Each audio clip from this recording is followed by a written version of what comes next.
வணக்கம். மீன் வறுவல் மாதிரி நல்லா டேஸ்ட்டாகவும் சாஃப்டாகவும் இருக்கிற மாதிரி கருணக்கிழங்கு வறுக்க போகிறோம். இது எப்படி வறுக்கிறதுன்னு வீடியோக்குள்ளே போய் பார்க்கலாம் வாங்க. இந்த வறுவல் செய்யறதுக்கு ஒரு மசாலா ரெடி பண்ணிக்கலாம். அதுக்கு ஒரு தக்காளி, 1.5 டீஸ்பூன் அளவுக்கு வெறும் மிளகாய் தூள் சேர்த்துக்காங்க. உங்கள் காரத்துக்கு தகுந்த மாதிரி கூட்டியோ குறைச்சோ சேர்த்துக்காங்க. இது கூடவே 1 டேபிள் ஸ்பூன் அளவுக்கு தயிர் சேர்த்துக்கலாம். அடுத்து ஒரு பாதி லெமன் எடுத்து வச்சுருக்கிறேன். அதில் 2-3 டீஸ்பூன் அளவுக்கு மட்டும் புழிஞ்சு சேர்த்துக்கலாம். இது கூடவே இந்த கருணக்கிழங்குக்கு தேவையான அளவுக்கு உப்பும் சேர்த்து மிக்சியில் நல்லா நைஸாக அரைச்சி எடுத்துகிட்டு வந்துடலாம். இது பார்த்திங்கன்னா நல்லா நைஸாக அரைச்சி எடுத்துகிட்டு வந்துட்டு எந்த அளவுக்கு இருக்குது பாருங்கள். தண்ணி எதுவுமே சேர்க்கக்கூடாது. கருணக்கிழங்கை கட் பண்ணி உப்பு மஞ்சத்தூள் போட்டு வேக வச்சுட்டு தண்ணியெல்லாம் இல்லாமல் வடித்து வச்சுருக்கேன் பாருங்கள். நல்லா சாஃப்டாக வேக வச்சு எடுத்துக்கோங்க. இந்த கருணக்கிழங்கோட நம்ம அரைச்சி வச்சுருக்கிற மசாலாவை இதில் சேர்த்துடலாம்.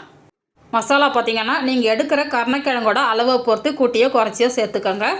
இந்த மசாலா எல்லா இடமும் படுற மாதிரி கருணக்கிழங்குல நல்லா பெரட்டிட்டு ஒரு பிளேட் போட்டு மூடி வச்சிடலாம். ஒரு அரை மணி நேரம் இது நல்லா ஊறட்டும். ஊறினதுக்கப்புறம் பார்க்கலாம்.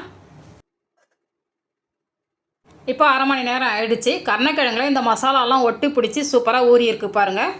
அடுப்பில் ஒரு தோசைக்கல் வச்சுருக்கிறேன். தோசைக்கல் நல்லா சூடானதுக்கப்புறம் 1 டேபிள் ஸ்பூன் அளவுக்கு எண்ணெய் சேர்த்துட்டு நம்ம பெரட்டி வச்சுருக்கிற கருணக்கிழங்கு இதில் ஒன்று ஒன்றா சேர்த்துக்கலாம். அடுப்பை மீடியம் ஃப்ளேமில் வச்சுட்டு ஒரு பக்கம் நல்லா வெந்ததுக்கப்புறம் அடுத்த பக்கத்துக்கு திருப்பி விடுங்க. இந்த மாதிரி வறுக்கும்போது நமக்கு எண்ணெயும் ரொம்ப தேவைப்படாது. ஓரளவுக்கு கொஞ்சமாக ஊற்றினாலே போதும்.